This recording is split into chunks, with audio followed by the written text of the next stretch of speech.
Keyamo goofed. Welcome to the news and please subscribe to our channel. To get notified when we post hot juicy news updates, please click on the notification bell. It was Albert Einstein who said life is like riding a bicycle. To keep your balance, you must keep moving.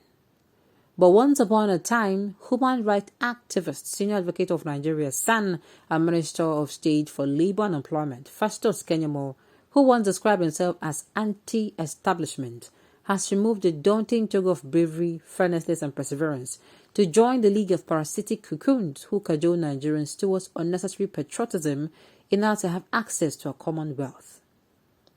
The spokesperson of the Tinubu'S presidential campaign council, PCC, has become insensitive to modern realities to become a 19th century lawyer who turns black to white by defending the indefensible. He goofed by shooting himself in the leg and at an attempt to sell his principal, the All Progressive Congress presidential candidate, Senator Bola Ahmed Tinubu, to the Nigerian electorate. Keyamo was quoted by the Saturday Tribune of 8th October 2022 in the news feature story that adorned the front page, where he said, and I quote, "We can all vividly recall the famous Dasuki Gate, where money allocated for national security was shared among party chieftains, while Boko Haram was ravaging the country." He might have forgotten that the arrowhead of and distributor of the said fund was the Minister of State for Defense, Senator Musiliu Olatunde Obanikoro, who after disappearing to repair was in the gulag of the Economic and Financial Crime Commission (EFCC) for days.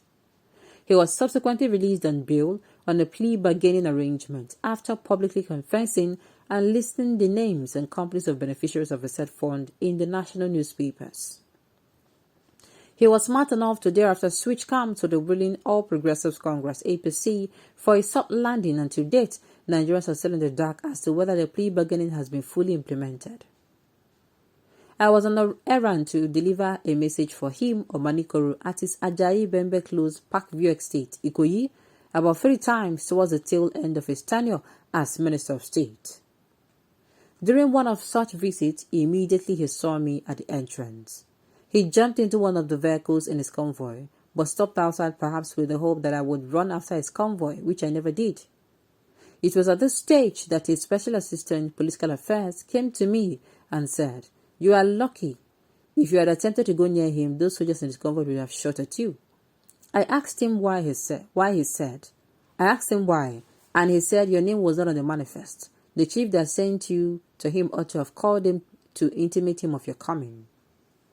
I left, but noticed that the elevator in his house was more functional than the one installed at the Federal Secretariat, Abuja.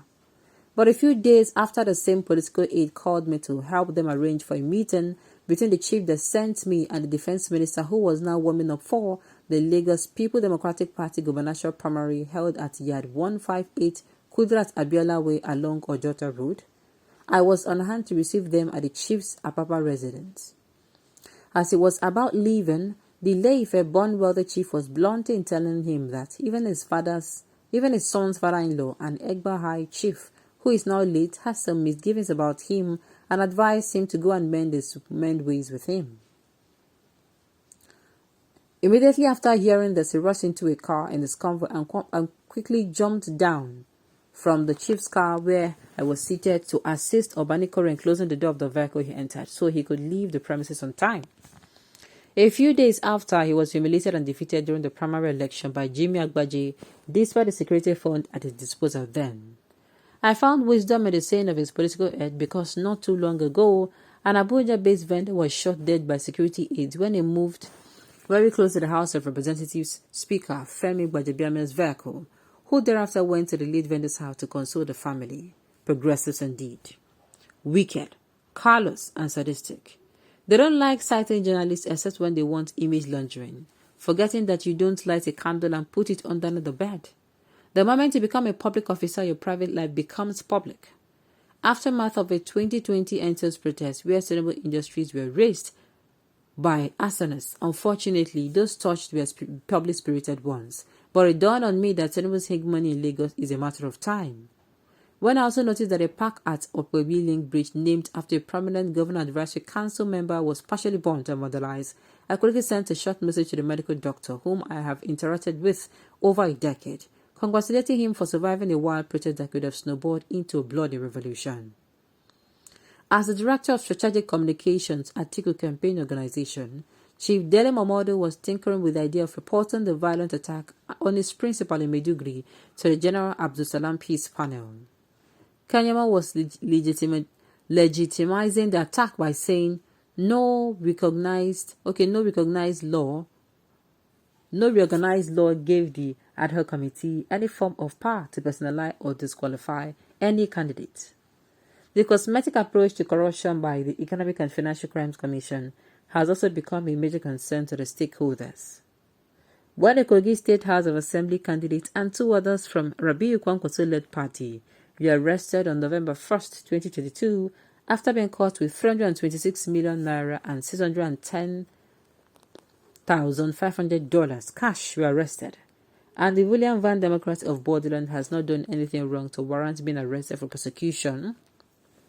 Keyamo also described the recent revelation of $460,000 for future judgment against an account traced to the All Progressive Congress presidential candidate Bola Ahmed Tinubu in the U.S. as a buried case. With this, I've been vindicated in my previous write-up that the All Progressive Congress presidential candidate has a penchant for wealth acquisition. Oh God, hearken to my supplication and pray on Tinubu's presidential ambition.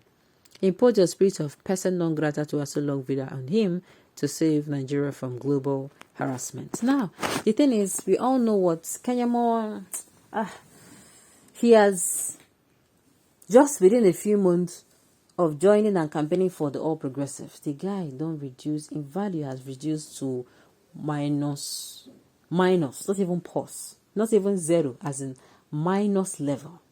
I am telling you, Keyamo used to be someone, who said the right thing, but alas, people do not know that he was seeking attention to be placed where he is now. And he's not even kicking against it. Nigeria, this is what I would tell us. Look, if you really want to better Nigeria, it's going to start from us. Why? Because we have to be disciplined. Discipline yourself. That's your small place where you're earning the 1,000 or 2,000 naira a month you're earning. How disciplined are you?